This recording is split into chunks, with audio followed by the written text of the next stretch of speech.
I think the starting point would be for everybody to gain a better understanding of how it works. I think a lot of people just throw the term around circular economy. It's putting it in practice that I think they need a little bit of time to, take a little bit of time to understand. And to know how much work goes into putting it into practice and to maybe offer more support.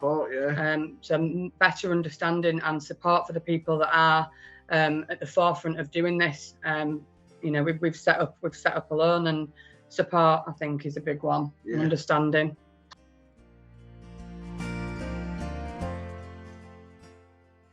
I think it's about, for local authorities, recognising that the reuse of a material does take time and does cost money. So it's not necessarily the cheapest option, which is very difficult in this day and age. But reuse does cost money, does take time, and therefore resources have to be put into place to support social enterprises like ourselves to be able to continue, because it's not sort of a manufacturing system or something like that. It's very hands-on, it's very physical due to the nature of the material that we're taking. So it's really about recognising the value of time and resources that go into the reuse of a product.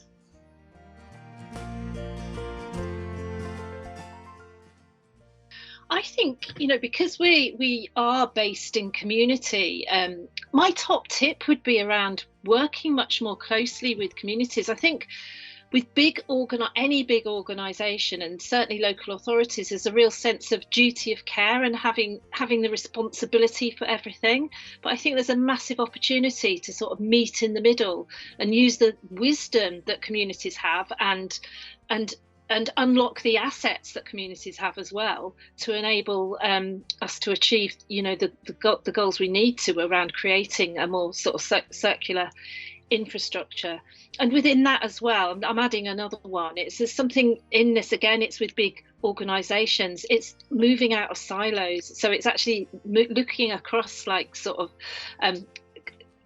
climate emergency departments to economic regen and planning, and join it up. So one hand's not doing one thing and that's impacting on the other thing. So move out of silos and actually see communities as part of the solution.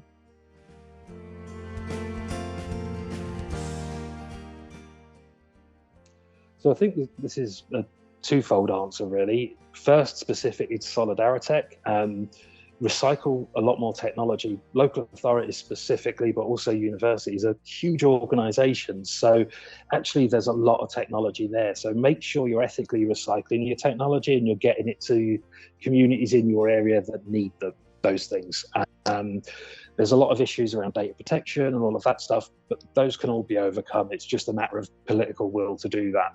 In a more general sense, I would say it's imperative on local authorities to keep as much spending within the region as possible, not just within their local authority patch, but also within the wider region that we're in.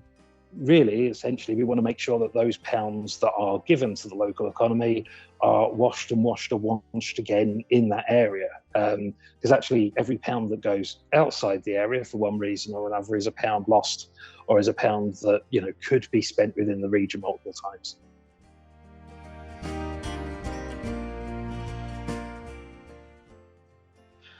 I can't speak for all of Yorkshire, but I could speak for certainly the RYEDALE area. And one area where the local district council could certainly do more, and I think they'd agree with me, would be with recycling. This is on two levels. First of all, they do sometimes, they will accept plastics that currently aren't mentioned on their list. So they really do need to update the information they give people. And another area is to do with the reduction of plastic bottles. There's a great a national organisation called refill.org, which we are going to subscribe to shortly, which decreases the amount of plastic bottles being used by people. This is done in several ways. One of them is for local shops to offer to fill up your water bottles free of charge. And another area where the local council could certainly get involved is really to dissuade their own workers and school pupils and teachers from bringing in plastic containers when they could be refilling with water.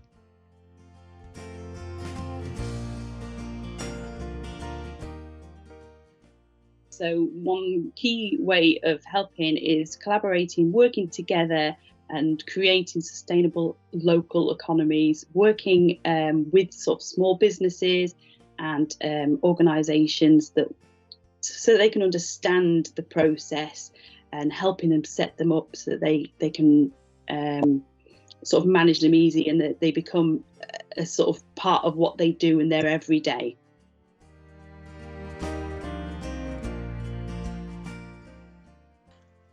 I think there's many ways that local authorities and organisations can help, and I've found people being really effective. So to share with you some things we found, looking for those organisations to be bold and be part of creating a legacy, bring something to the party. So I've worked with BDC at Time, who very much are just willing to outreach their services or offer to volunteer. I would also say showcase early examples of success. So kind of be loud and proud of what is happening in the region, because there's many things already happening and people will learn from those. And then probably on a very practical level is facilitate conversations. And that's join the dots, because we're actually meeting with people who can all help deliver something that's new and different.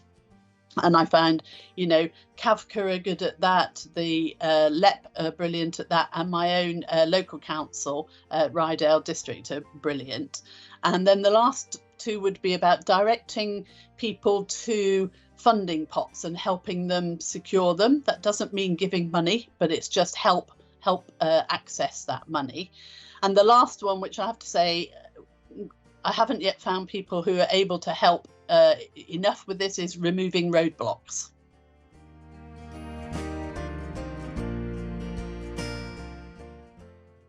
I think local authorities and other statutory organisations need to be open. They need to listen carefully to the people that they serve and to understand the challenges that people face in their everyday lives, and work as equals with them. And in that way, you can develop the circular economy that really addresses the issues and challenges that are important to people in their everyday lives.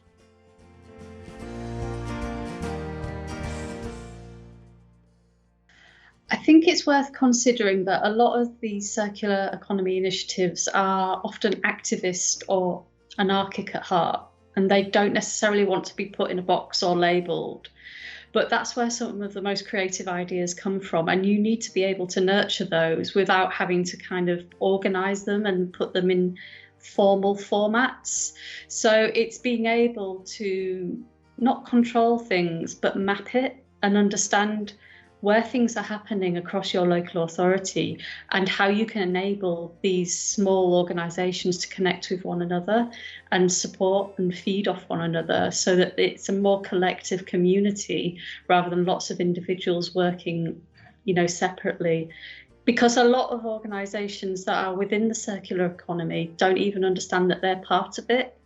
It's academia that have labelled circular economy. So if you talk about sharing resources, I think that's much more, it chimes more with what people are trying to achieve, I think.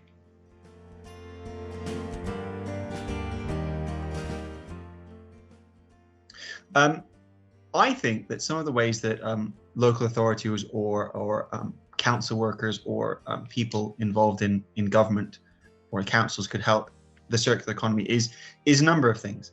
I think firstly, if there is a new circular economy initiative in the area, I personally found it relatively hard to get community centres and community organisations to advocate for us, because we weren't actually an official council organisation. And for instance, our local community centre isn't allowed to put up posters of ours initially because we're not affiliated with the council, and they can be quite precious about that. We weren't allowed to be published necessarily by the lead city centre city news Twitter, even though we would do a great service to the community. But there's these bureaucratic hoops that one has to jump through, which can be deleterious for a new organisation to come to the fore. I'd say also, and it's an easy thing to ask, but it's a hard thing to do, is be a better ear. Okay, I found it quite difficult to get things from my councillors or from my MP or from the waste department in the city. It took me 6-7 months to get some things done, which really should have taken substantially less time, because I'm an unknown quantity, because it's a new initiative. And I think a little bit of faith or a little bit of trust or a little bit of hope in what we're doing goes a long way in making things easier for the organizer, because organisers of circular economy things work very hard. And I'd like to think that the job of councillors, council workers, local authorities is to make good things easier to do, be that small grants at the beginning, MICE funds or other funds, be that easier to put up publications and be put in newsletters and spread amongst the people that would benefit from using it, giving connections more easy, responding to the first email instead of the third one. Things like that would be so much easier for a new person running a circular economy whose time is constrained and who's got a great deal to do. It would just make their life so much easier, I think. Would be those pieces of assistance.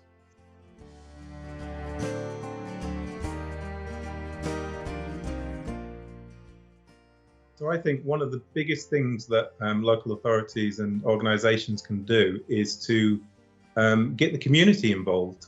So a lot of circular economy type initiatives are around business. And I think what we really need to do is engage the community more.